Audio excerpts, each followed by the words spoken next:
No. Basically, today's oath is about our grandparents, those who are very senior to us, those who are older people, those who have grown old and they need care and attention from us.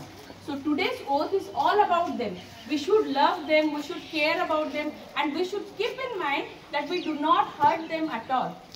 जितना आप उनको प्यार दे सकते हो उतना आप उनसे प्यार करो, उनके साथ टाइम स्पेंड करो। ये ओथ आज उन्हीं के लिए है, ठीक है?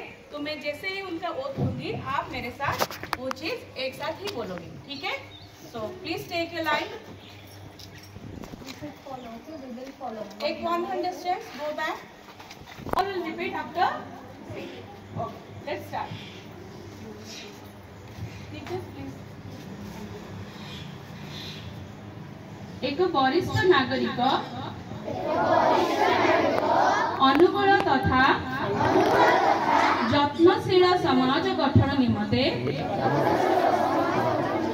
आज विश्व वरिष्ठ नागरिक दिवस रे मु शपथ नेउची जे मु सर्वदा वरिष्ठ नागरिक मानकर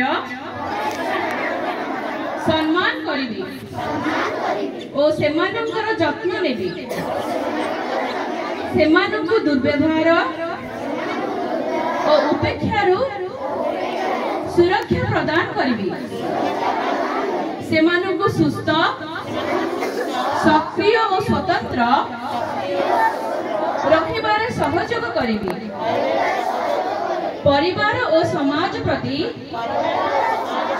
सेमानकर योगदानर सम्मान करिबी और सेमानकु महत्व देबी और निजर शब्द तथा कर्म माध्यम रे सेमानक प्रति मोर कृतज्ञता व्यक्त करिबी। धन्यवाद।